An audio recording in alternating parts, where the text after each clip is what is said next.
The Sun, the center of the universe. The Earth, just an ordinary planet orbiting the Sun, like all the other planets. With this bold insight, the 16th century astronomer Nicholas Copernicus ushered in a fundamentally new view of our solar system. It was a scientific revolution. But it was not until half a century later that the German mathematician Johannes Kepler, using observational data provided by the Danish astronomer Tycho Brahe, succeeded in drawing an exact picture of the solar system.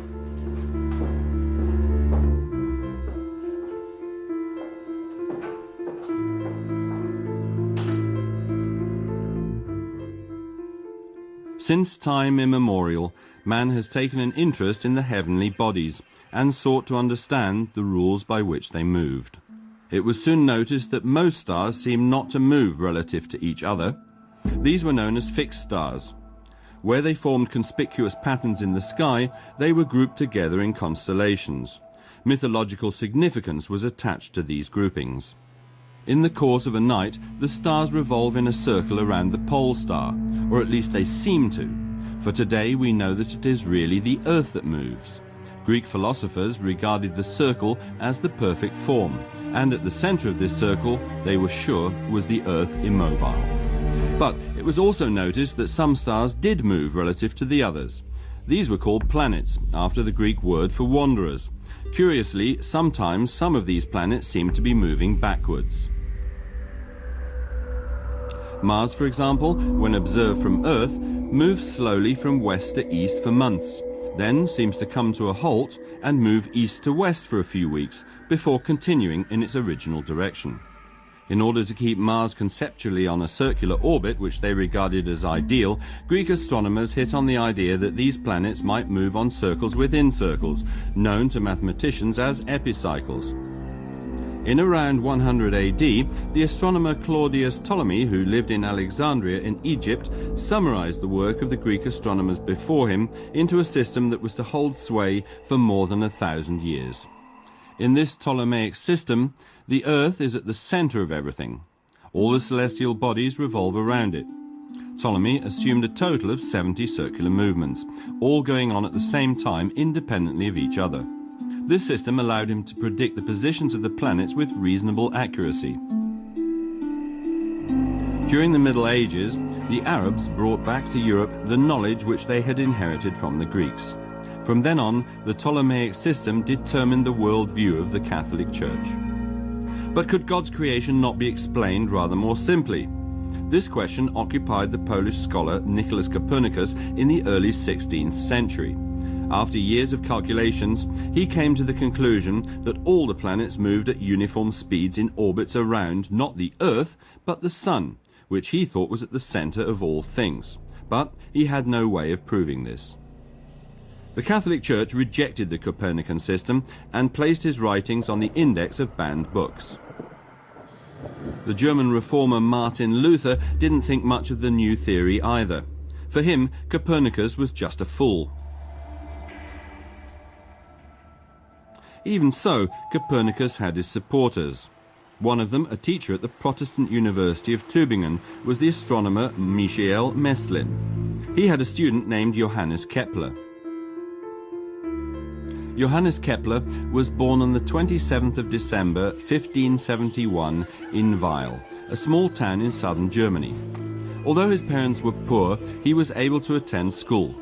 The Protestant state of Württemberg provided all of its children with 3 years of free education. It was soon realized that young Johannes was a bright boy, and he was sent off to Tübingen University with excellent school grades. There, Michael Messlin fired his interest in mathematics, astronomy, and the Copernican system. Young Kepler had wanted to become a pastor, but now he felt himself called upon to provide a proof of Copernicus's theories.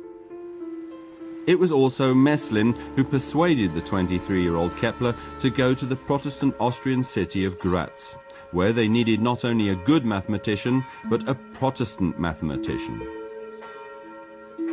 One of Kepler's responsibilities in Graz, alongside mathematics, was to produce an annual calendar and horoscope.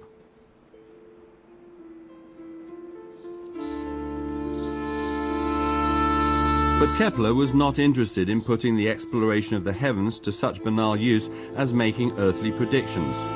In 1596, he published his Mysterium Cosmographicum, The Secret of the Universe, in which he defended the Copernican system, but still he had no proof.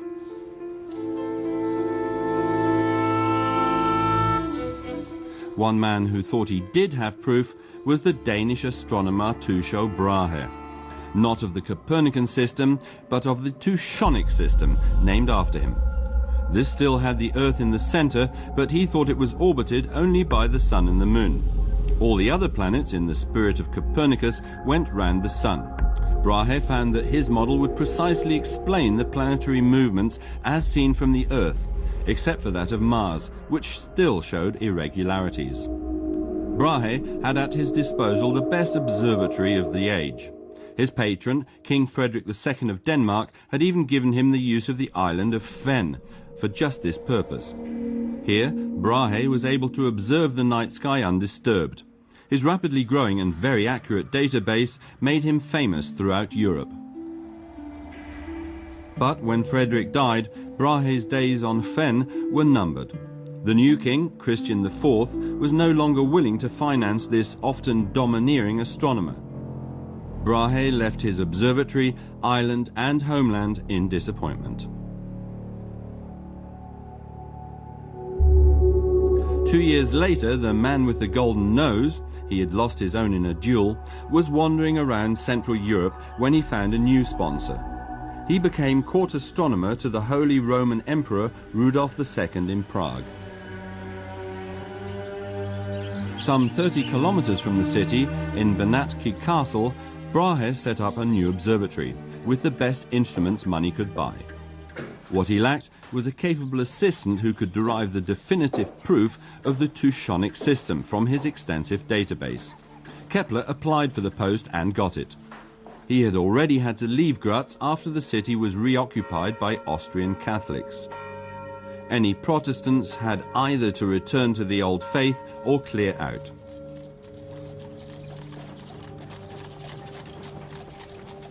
In the summer of 1600, Kepler arrived in Planetary Castle and took up his employment with Brahe.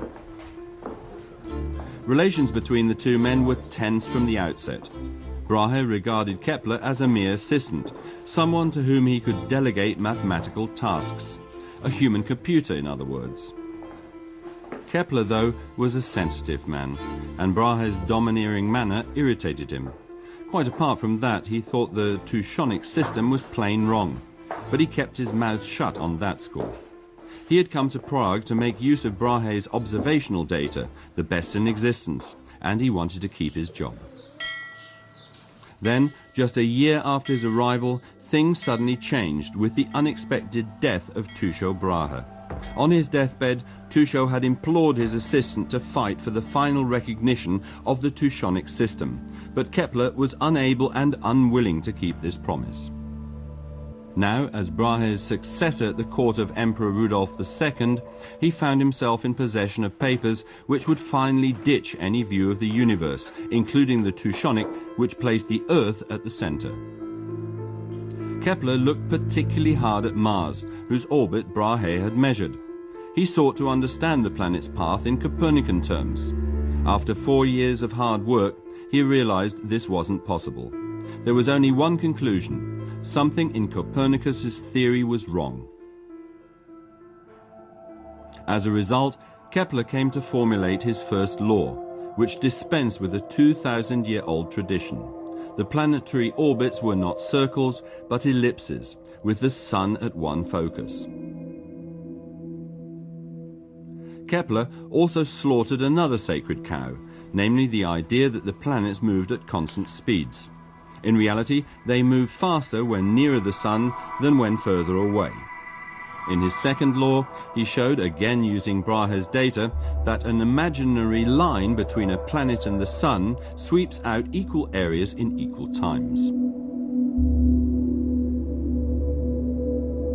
Kepler published both laws in his work Astronomy Nova, or New Astronomy, in which he developed a concept of planetary movement that had nothing to do with the ideas of the Church. Planets, he thought, were no longer moved by angels, but by a force emanating from the sun. But what this force was, he couldn't say. Kepler's book aroused little attention. Even the famous Italian astronomer Galileo Galilei kept his silence. Kepler was very much a loner with his ideas, but he worked on tirelessly. Then in 1618 everything changed. A bitter internal conflict between Protestants and Catholics in Bohemia quickly escalated into the 30 Years' War. A year later, Kepler published his Harmonices Mundi, or Harmony of the World, whose title summarizes its content. He detected a harmony in the universe. In it, he added a third law to his other two. This third law was perhaps the most remarkable. It describes a characteristic constant which can be calculated from the orbital period of a planet and the semi-major axis of its elliptical orbit. Kepler's third law is valid for all heavenly bodies orbiting a common central body. The Moon shares the same constant, for example, with artificial satellites in Earth orbit. The same is true, with a different constant, of all the planets, asteroids and comets orbiting the Sun.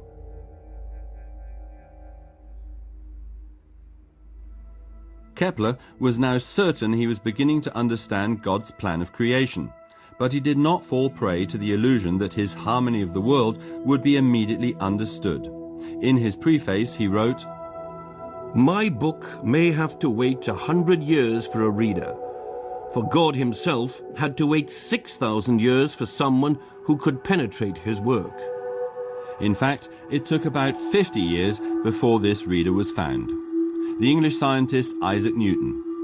Kepler's third law forms the basis of the law of gravity that Newton published in 1687 in his monumental work, the Principia Mathematica. In it, Newton describes a universal force of attraction which is a property of any body possessing mass.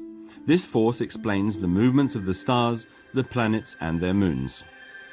Newton was a legend in his lifetime and received a knighthood for his scientific achievement. Kepler, by contrast, was denied fame and social success. Worse still, as a Protestant, he was forced to leave what was now Catholic Prague. But where could he go? The 30 Years' War was raging throughout Central Europe. The general of the Imperial Catholic forces, Wallenstein, offered Kepler a post in the relative security of Sagan in Silesia. But Wallenstein had no interest in astronomy.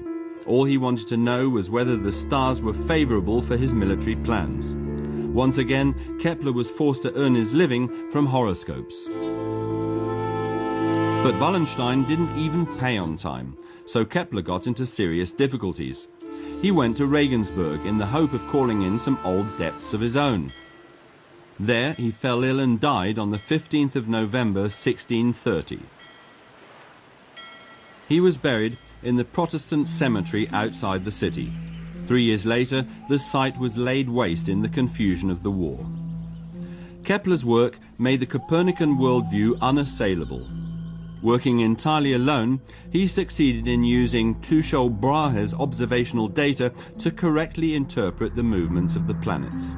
His achievement went unrecognized in his lifetime, but our modern view of the universe is still based on his insights.